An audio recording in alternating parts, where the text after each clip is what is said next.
We're all very thankful you guys can be here. So, here we go. Tonight, we gathered here to honor these Thespians. We've spent all year working hard and pouring our hearts into this theater program. We've grown closer, we've laughed together, and we've cried together. A lot. These people here before you have wholeheartedly devoted their life to their craft and their art. And that is what I would like to focus on tonight, is our art and art in general. But more importantly, where art stems from. Back in ancient Greece, the Greeks were wondering the same thing. Where does our art come from? What inspires us to make art? So the Greeks decided there were 9 women, the daughters of Zeus and Mnemosyne. These 9 women were called the Muses. Their names were Clio, Urania, Melpomene, Thalia, Terpsichore, Calliope, Erato, Polyhymnia, and Euterpe. Tonight, I want to talk about these muses. But since I'm not here for a lecture on Greek mythology, we're only going to stick to a few of them, not all 9. So, first, I would like to talk about Clio. Clio was the muse of history. And in the theater, history is incredibly important. You know, when we go to learn as new actors, we oftentimes look to the past. We look back to the greats, such as Stanislavski, we read Shakespeare. We go back and we look at the classics.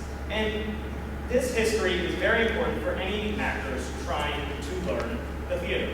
And as you heard earlier, the word Thespians is a reference to Thespis, the first actor. So that is why we have to learn from our history so that we can prepare for the future.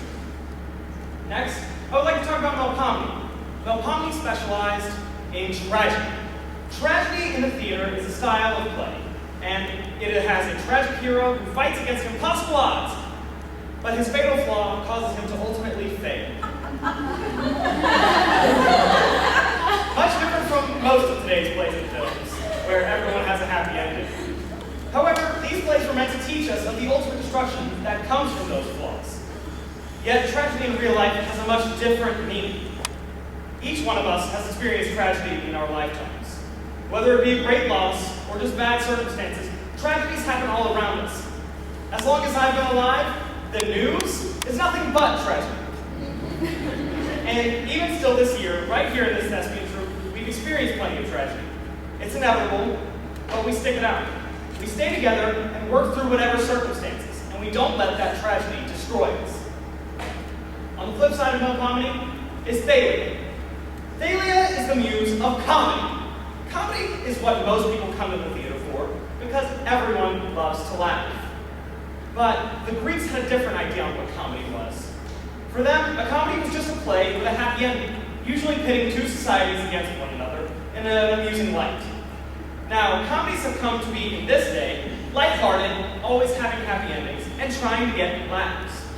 And Thespians, whenever you see any of us together, 9 times out of 10, we're trying to make someone laugh. Laughter is quintessential to our existence. Without laughter, life would be a very sad place. And Thespians will bring that laughter, as I'm sure you've all seen us do. Now, one thing that I noticed when I was studying Melpomene and Thalia is that Thespians have something very in common with the two of them. Whenever you see Melpomene, she is carrying the tragic mask. And whenever you see Thalia, she is carrying the comedic mask. And I think that that is something that Thespians are much the same. At the drop of a pin, we can switch from bursting out laughing to being uncontrollably sad to laughing again. We always carry those masks with us. And that is, we are ready to switch them on and off for the entertainment of all. We keep them close to our heart, as they become such an essential part of our being. We are not ourselves without the masks of comedy and tragedy. Next is Terpsichore. Terpsichore was the muse of dancing. Dancing is very essential to what we do. And now I realize when I say dancing, you're probably thinking of, waltzing around the ballroom or, I don't know, the giant chorus numbers that we do on stage. But I'm not referring to that. I'm referring to the rhythm of life. Everything that we do is in perfect time with one another. And sometimes, just like in dancing, when you're counting, if you get off step, you could trip and fall and cause everyone around you to fall too. And, that happens in real life with all of us. But the amazing thing about it is how we all stand up and laugh it off. No doubt, we have had our tips. We've had our little wars. And each of us has fallen in the middle of that little theoretical dance moment. But just like actors standing up for messing up that dance, we get right back to our feet and right back to work. Now, obviously, we are not the ancient Greeks. We live in the year 2014. We don't worship the 9 muses, and we don't call upon the muses before every show. So naturally, the term muse does not mean what it used to mean back in Greece. The muses used to be the gods from which people drew their inspiration. Now, our muses are what we all draw inspiration from. But they're not gods. They're human beings. They are our pets. They are nature. They're your favorite childhood movie. They're your father's cooking.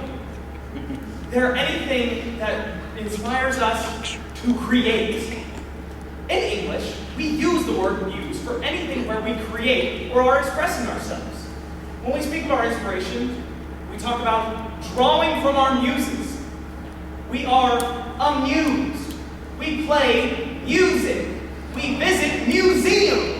I guarantee you could ask any single one of these thespians up here where they draw their inspiration from, what their muse is, and they would have an answer for you. I'm sure if I asked each and every one of you what you're inspired by, your muse, you can tell me. We all know that one thing that we draw inspiration from and our reason to create art and do what we do. My own personal muse is my grandmother, my 11. She inspired me to even get into theater and be who I am, to be where I am right now, talking to you. Our muses drive our very character and our lives. And beyond each of our personal muses are those muses from which we all draw inspiration. One such muse is in the room with us right now. A person who has taught us so much. Freshman year, when you walk in that little theater room over there, you are in for a big shock. You don't expect to learn so much about the theater, about yourself as a person, and about life. This person is someone who knows our deepest struggles, and someone who earnestly cares about each and every one of us. Our theater and troupe director, Margaret Peacock, is one of our greatest muses. And I'm pretty sure that if she was there in ancient Greece, she would be considered the 10th muse. Another muse that we all share is one another. I'm inspired by every single thespian who's up here in this troupe to keep doing what I do and to try harder every day than I try the last. I feel honored to know these people as well as I do. And I'm really sorry for the billions of people who will never know them half as well as I do. To have them as my theater family is one of the most amazing blessings I've had in my life. We each draw inspiration from each other, and we all push each other to be better, like a family should. By now, you probably fully understand the concept of the muses, what a muse is. So, I want to talk to you guys about your muses. Step 1. Find your muse. Step 2. Grab a hold of that muse. And step 3. Don't ever let anyone take that muse from you. Don't ever let anyone keep you from creating or being inspired.